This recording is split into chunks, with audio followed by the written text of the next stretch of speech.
ये है माला का गरीब खाना, जहाँ माला अपने मम्मी पापा और छोटी बहन सीमा के साथ रहती है।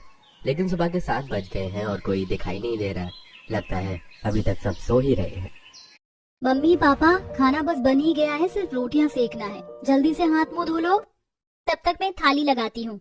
अभी आपने सुना माला और सीमा को, और ये देखिए सीना ताने फटी धोती और कुर्ता पहने दरवाजे से बाहर चले आ रहे हैं।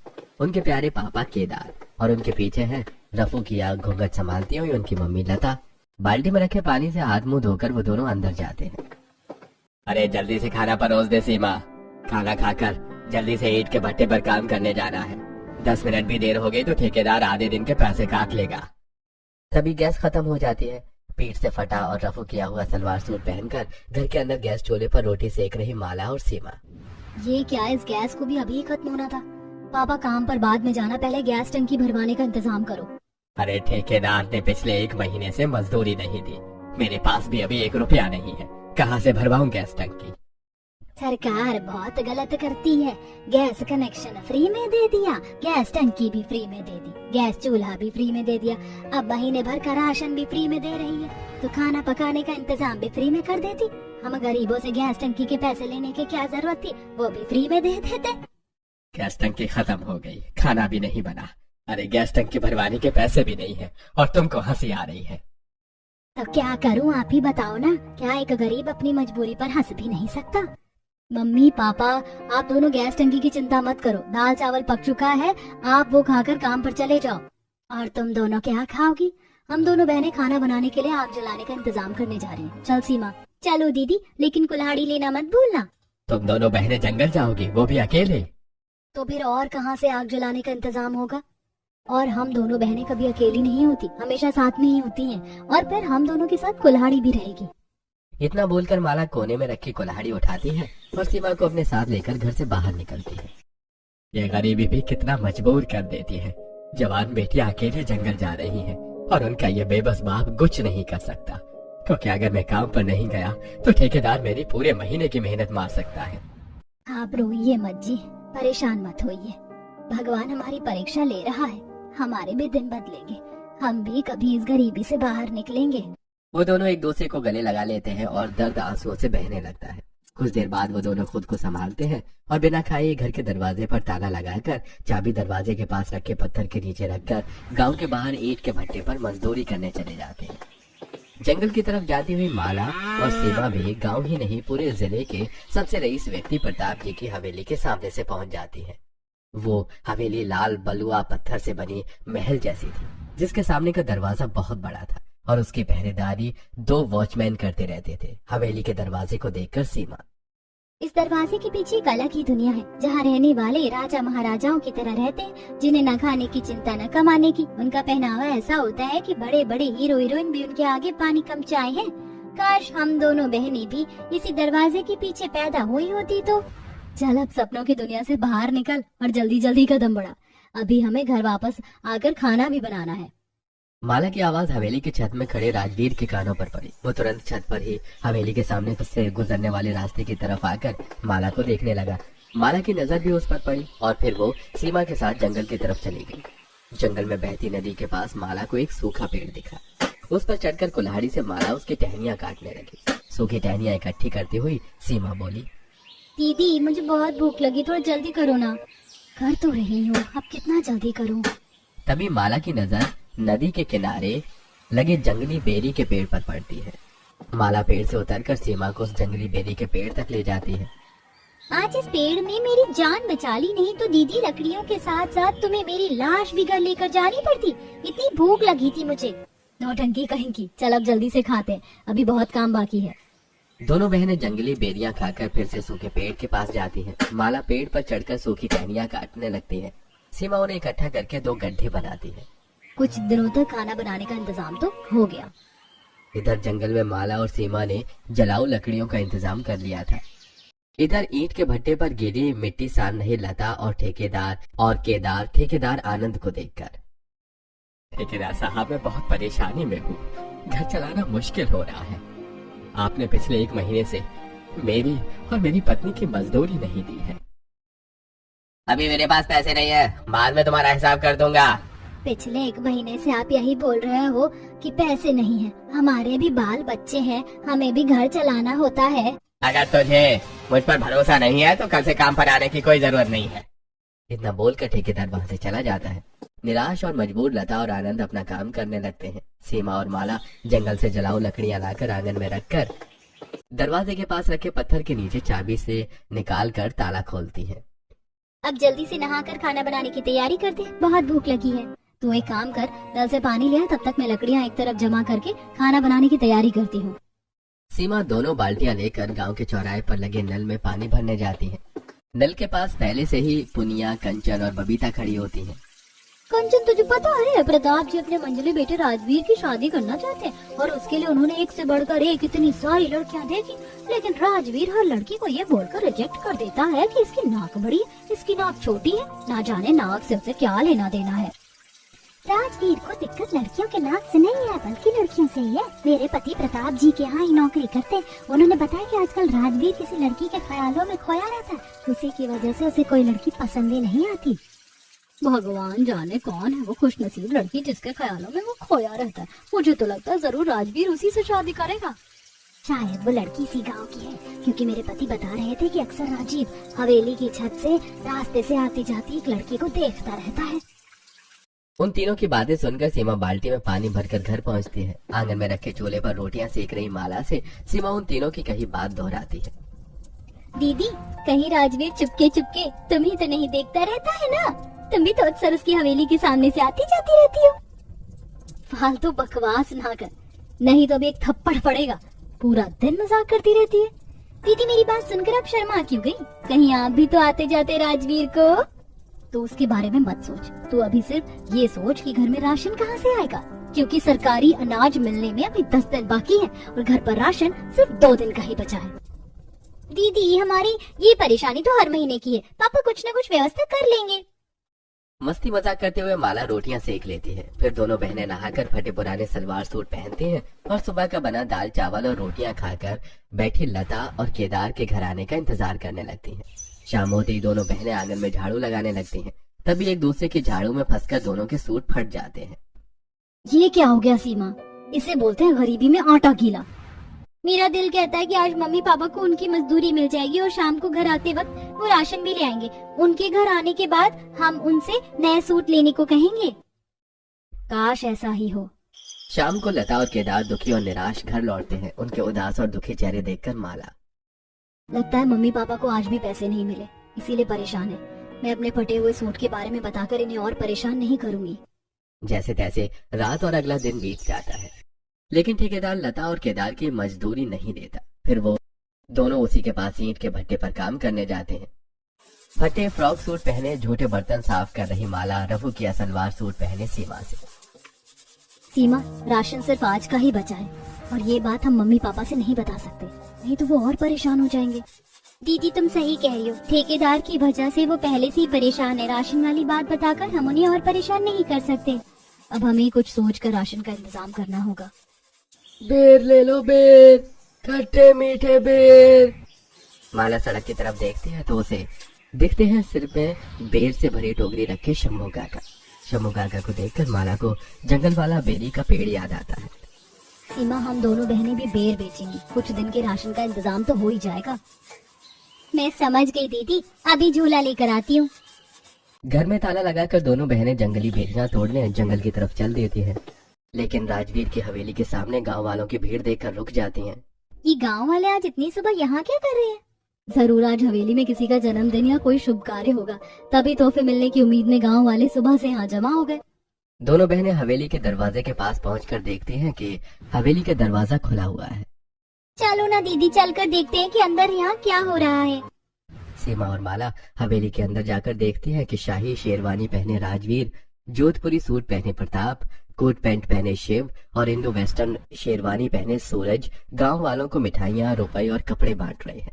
राजवीर की नजर माला पर पड़ती है। वो माला के पास आ जाता है।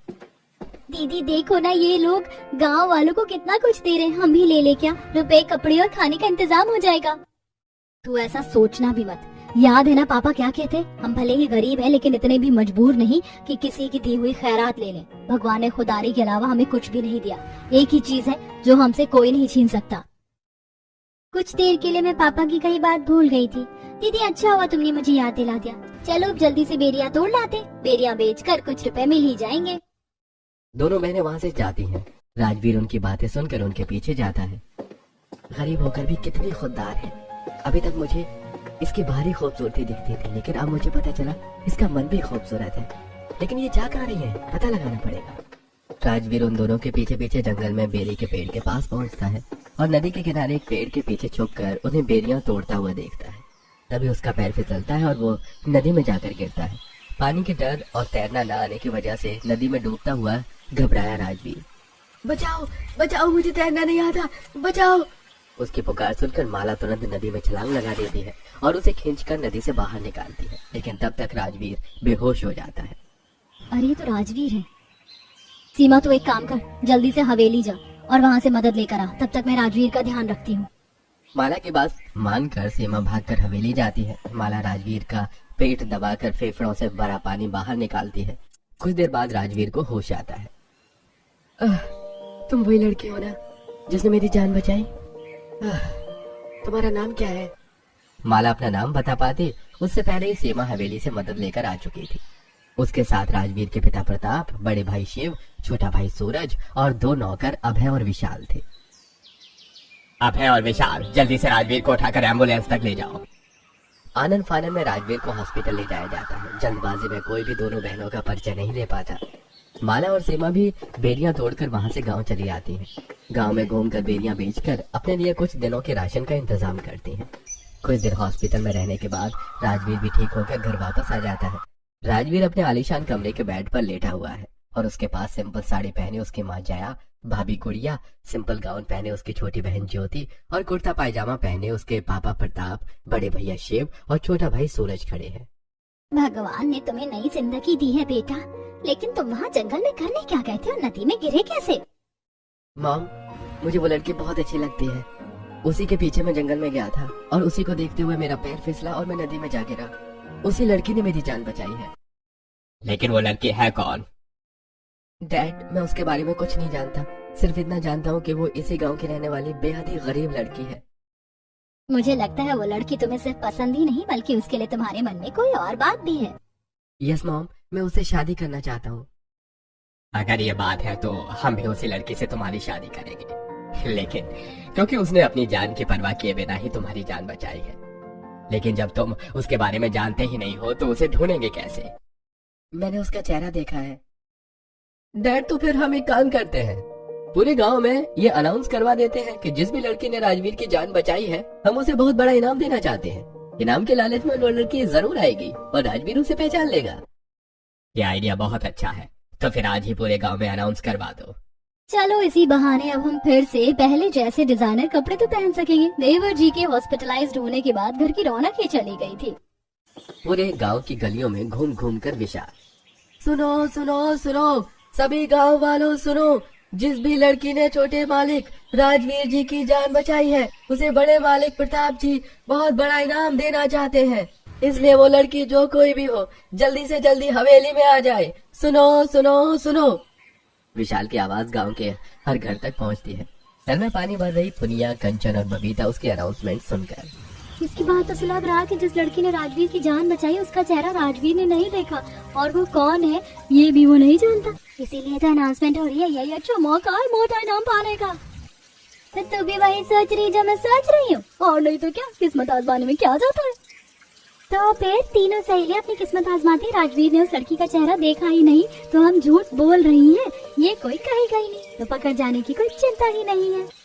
इनाम के लालच में उन तीनों की तरह गांव की बहुत सी लड़कियां और औरतें हवेली जाकर झूठ बोलती हैं, लेकिन राजवीर सबको पहचान जाता है और वो सभी खाली हाथ निराश वापस लौटती हैं। इस तरह 2 हफ्ते बीत जाते हैं। हवेली की छत पर टहल रहा राजवीर। इनाम पाने के लालच में इतनी सारी लड़कियों ने झूठ बोला, लेकिन जिसने सचमुच मेरी जान बचाई थी वो न जाने कहाँ है, वो आई क्यों नहीं? अब मुझे ही उसे ढूंढने जाना होगा। इस बात से अनजान के राजवीर उसे ढूंढता हुआ आ रहा है। माला अपने घर में बैठी अपनी बहन और मम्मी पापा से बातें कर रही थी। पूरे 1.5 महीने हो गए ठेकेदार ने हमें मजदूरी नहीं दी, अब हम क्या करेंगे, कैसे गुजारा होगा। हमारी बेटियों ने जैसे तैसे कुछ दिनों के राशन का इंतजाम तो कर दिया था, लेकिन अब राशन के लिए पैसे कहाँ से आएंगे। माला के पास जाकर उसके कान में सीमा, दीदी आप एक काम करो, राजवीर की हवेली जाकर उनके घर वालों को ये बात बता दो कि आपने ही राजवीर की जान बचाई थी। हो सकता है हमारी गरीबी दूर हो जाए।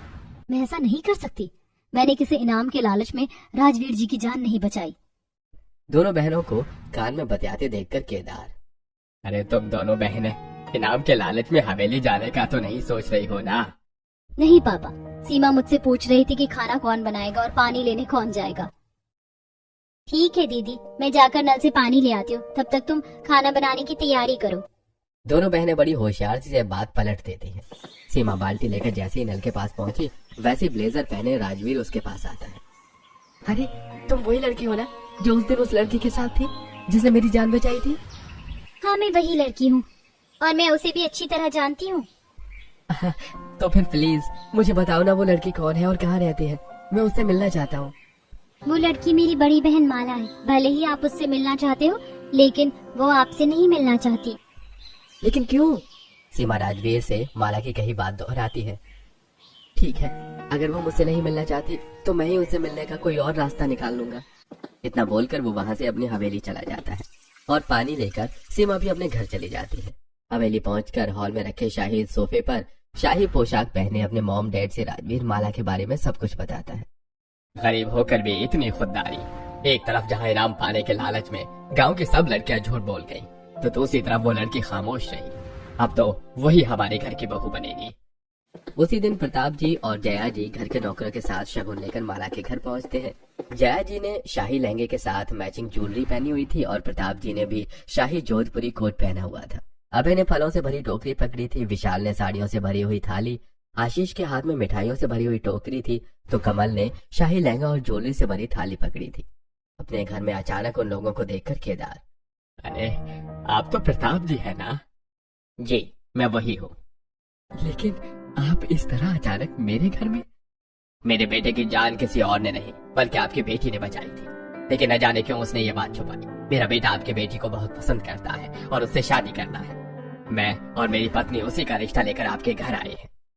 केदार उस रिश्ते से मना नहीं कर पाते और अपनी बेटी माला का रिश्ता प्रताप के बेटे राजवीर से तय कर देते हैं। माला के गरीब खाने और राजवीर की हवेली में शादी की तैयारियां जोरों पर थी। राजवीर की हवेली लाइट्स, रंगोली और फूलों से नौकर सजा रहे थे, तो वही माला, लता और सीमा अपने घर की फर्श, गोबर और दीवारें चूने से पोत कर चमका रही थी। माला के मम्मी पापा आंगन में मंडप लगाते हैं और फिर उसी के नीचे सीमा पीला शरारा पहने, पीला फ्रॉक सूट पहने माला को हल्दी लगाकर हल्दी की रस्म पूरी करती है और फिर उसके हाथों में मेहंदी भी लगाती है। सब सिंपल तरीके से होता है।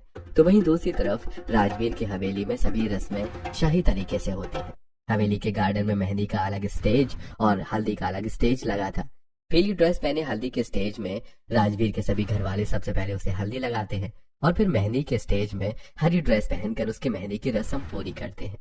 अगले दिन अपने पूरे परिवार के साथ हाथी और घोड़ों से सजी बारात लेकर शाही शेरवानी और हीरे जड़ी पगड़ी पहनकर हाथी में बैठा राजवीर माला के घर बारात लेकर पहुंचता है।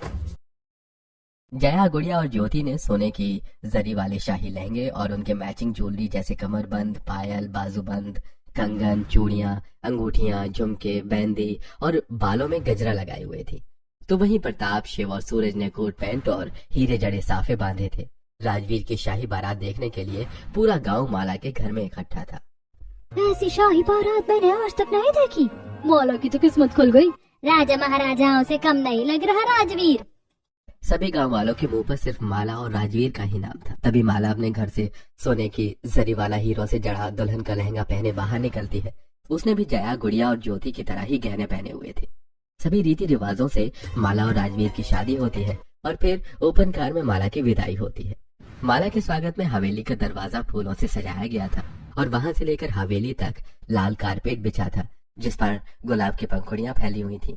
माला के स्वागत में घर के सभी नौकर फूल लेकर खड़े थे। मैंने तो कभी सपने में भी नहीं सोचा था कि मुझे इतना अच्छा ससुराल मिलेगा। कहीं मैं सपना तो नहीं देख रही। सोचती हुई माला राजवीर के साथ कारपेट पर धीरे धीरे कदम बढ़ाकर हवेली की तरफ जाने लगती है। सभी नौकर दोनों पर फूल फेंकते हैं। माला हवेली के मुख्य दरवाजे पर पहुंचकर देखती है। सोने के सिक्कों से भरा कलश रखा हुआ है और घर के अंदर बाकी उसकी सास, जेठानी और नंद शाही पोशाक पहने हाथ में पूजा की थाली लिए खड़ी है। बहू, अपने शुभ कदमों से ये सोने के सिक्कों से भरा कलश गिराकर गृह प्रवेश करो। मैंने आज तक ना कभी देखा और ना सुना कि कहीं पर सोने के सिक्कों से गृह प्रवेश किया जाता है। सोचते हुए माला ने अपने सीधे पैर से कलश गिराया और गृह प्रवेश किया। सोने के कलश के बाद सोने की 7 थालियां सोने के सिक्कों से भरी हुई रखी थी। माला उन थालियों में पैर रखती हुई अंदर जाती है। बहू, तुम्हारी गृह प्रवेश की रस्म हो गई। अब तुम इन सिक्कों को गांव के गरीबों में बांट दो। माला वो सभी सिक्के मुट्ठी भर भर के हवेली के गार्डन में खड़े गरीब गांव वालों की तरफ फेंकती है। सभी गांव वाले सिक्के उठाने लगते हैं। माला और राजवीर बेडरूम में जाते हैं। बेड फूलों से सजा हुआ था। माला, तुम बहुत थक गई होगी, थोड़ा आराम कर लो, तब तक मैं मॉम से अगली रस्म के बारे में पूछ कर आता हूँ। इतना कहकर राजवीर कमरे से बाहर जाता है। माला बेड पर बैठकर सोचती है, मैं यहाँ मुट्ठी भर भर सोने के सिक्के लुटा रही हूँ और वहाँ मेरे मम्मी पापा ना जाने किस हाल में होंगे। अपने घर के एक कोने में नई साड़ी पहने लता, कुर्ता पजामा पहने केदार और अनारकली सूट पहने सीमा बैठी है। हमारी बेटी अपने ससुराल में बहुत खुश रहेगी। उसे किसी चीज की कोई कमी नहीं होगी। गांव वाले बातें कर रहे हैं। उसके ससुराल वालों ने उसके हाथों से सोने के सिक्के गरीबों में बंटवाए हैं। बड़ी किस्मत वाली है मेरी दीदी। दोपहर से शाम हो जाती है, लेकिन वो तीनों भूखे प्यासे एक ही जगह बैठे रहते हैं। सूरज ढलते ही उनके घर अभय खाना और कुछ रुपए लेकर पहुंचता है। तुम कौन हो और ये सब किस लिए लाए हो? ये सब देखकर मुझे आपके शुभ चिंतक ने भेजा है। इतना कहकर अभय सामान देकर वहां से चला जाता है। ये सब जरूर ठेकेदार जी ने किया है। चलो, देर से ही सही उन्हें हमारी परेशानी समझ तो आई। वो तीनों खाना खाते हैं। अपने माता पिता की चिंता में माला ने खाना नहीं खाया था। वो अपने कमरे में बेड पर ही बैठी हुई थी। तभी वहाँ राजवीर आता है। माला, तुम अपने मम्मी पापा की चिंता मत करो और चलकर डिनर कर लो। मैंने उनके खाने का इंतजाम कर दिया है। राजवीर की बात का भरोसा करके माला डिनर करके सो जाती है और अगली सुबह सोने के जरी वाली साड़ी पहनकर, मांग में सिंदूर, गले में मंगलसूत्र और हार, हाथों में सोने के कंगन और चूड़ियां, पैरों में पायल, कमर में कमरबंद और बालों में गजरा लगाई माला किचन में जाती है, जो कि बहुत बड़ा और आलीशान था। किचन की सभी फैसिलिटीज मॉडर्न थी। वहां जाकर माला देखती है कि अभय, विशाल, आशीष और कमल ने पहले से ही शाही पकवान, दाल मखनी, शाही पनीर पुलाव, रसमलाई, खीर, तंदूरी रोटी बनाकर तैयार कर दिए थे। तभी वहाँ हरी साड़ी पहने और 16 श्रृंगार किए जया और पीली साड़ी पहने और 16 श्रृंगार किए गुड़िया आती है। बहू, तुम्हें पता है ना आज कौन सी रस्म है? जी मम्मी जी, मेरी मम्मी ने मुझे बताया था, वही करने किचन में आई थी। लेकिन बहू, तुम्हें वो सब करने की कोई जरूरत नहीं है। घर के नौकरों ने सब कर दिया, तुम बस हाथ लगाकर शुभ कर देना। जी मम्मी जी। तुम चारों ये पूरा खाना हॉल में स्टॉल्स में रख दो। सुबह माला के ससुराल में उसकी पहली रसोई की रस्म की जा रही थी और उसके मायके में उसके मम्मी पापा एक नई उम्मीद लिए फिर से ईंट के भट्टे में मजदूरी करने के लिए घर से निकलने ही वाले थे कि तभी वहाँ ठेकेदार आनंद आता है, हाथ जोड़कर। अरे, मुझसे बहुत बड़ी गलती हुई है, उसके लिए मुझे माफ कर दीजिए। केदार जी, मैंने आपका जो पैसा दबाया था वो देने आया हूँ। आनंद केदार को 500 के नोटों की गड्डी देता है। लीजिए केदार जी, पूरे 45,000 रुपए हैं और प्लीज मेरी शिकायत अपने समधी जी से मत करिएगा। आपसे हाथ जोड़कर यही निवेदन है। इतना बोलकर आनंद वहाँ से चला जाता है।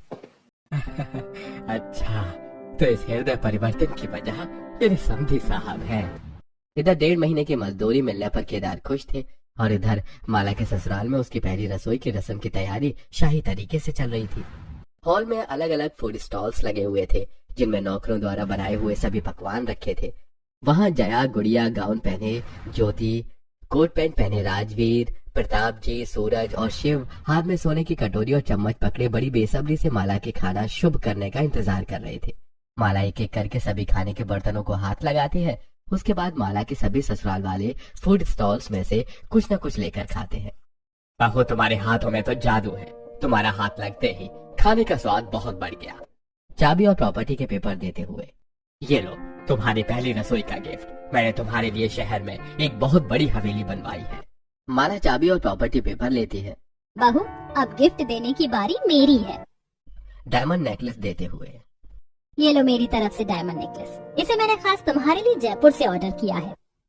माला जया से डायमंड नेकलेस लेती है। आपके जेठ और जेठानी जी आपके लिए कुछ लाए हैं देवरानी? हमारी तरफ से आप दोनों के लिए स्विट्जरलैंड की 2 टिकटें और वहाँ 7 स्टार होटल में पूरे 15 दिनों का स्टे। अरे वाह बड़ी भाभी जी, आपने तो मेरी छोटी भाभी जी के हनीमून का इंतजाम कर दिया। जब बड़े भैया भाभी मेरी छोटी भाभी को इतना खास तोहफा दे सकते हैं तो उनका ये देवर कैसे पीछे रह सकता है। मेरी तरफ से छोटी भाभी जी को पहली रसोई का गिफ्ट 100 एकड़ जमीन। सूरज माला को जमीन के पेपर देता है। मुझे लगा ही था कि आप सब भाभी जी को ऐसे ही कुछ गिफ्ट देंगे, इसीलिए मैं उनके लिए कुछ हट के लाई हूँ। रॉल्स रॉयस कार की चाबी देते हुए, ये लीजिए भाभी जी, आपकी प्यारी नंद की तरफ से प्यारा सा गिफ्ट, रॉल्स रॉयस कार। अपने ससुराल में एक्सपेंसिव गिफ्ट पाकर भी माला खुश नहीं थी। उसकी उदासी देखकर जया, क्या हुआ बहू, तुम्हें हमारे दिए गिफ्ट्स पसंद नहीं आए क्या? तभी वहाँ केदार, सीमा और लता आती हैं। माला भागकर उन्हें गले लगा लेती है। कैसी है तू सीमा? दीदी मैं एकदम ठीक हूँ, आप कैसी हो? तुम सबको देखकर मैं भी ठीक हो गई। मुझे पता था बहू, अपने मम्मी पापा और बहन को याद करके जरूर उदास होगी, इसलिए मैंने उन्हें पहले ही यहाँ बुला लिया। बेटी, तुम्हें सपनों से भी सुंदर ससुराल मिला है। तुम गरीबी में पली बड़ी और इतना रईस ससुराल, फिर भी तुम्हें सभी इतना प्यार करते हैं। तुमने जैसे अब तक अपने घर को महकाए रखा, वैसे ही अपने इस घर को भी महकाए रखना और एकता के धागे में सभी घर वालों को पिरोए रखना। बेटी के ससुराल इतनी जल्दी आना तो नहीं चाहिए, लेकिन समधी जी की बात हम टाल नहीं सके, इसलिए यहाँ चले आए। बेटी और दामाद को आशीर्वाद दे दिया है, अब हम वापस जाते हैं। अब आप आ ही गए हैं तो खाली हाथ आपको वापस नहीं जाने देंगे। ये आप कैसी बात कर रहे हैं समधी जी? बेटी के घर का पानी भी पीना पाप है। अरे ये आप किस जमाने में जी रहे हैं? मैं इन सवादों पर भरोसा नहीं करता। मैंने आपके लिए पहले ही तोहफे पैक करवा रखे हैं। हमारे घर की परंपरा है, कोई भी मेहमान खाली हाथ नहीं जाता। अपनी बेटी और दामाद को आशीर्वाद देकर और अपने समधी से जबरदस्ती तोहफे लेकर केदार अपनी पत्नी और बेटी के साथ वहाँ से विदा होते।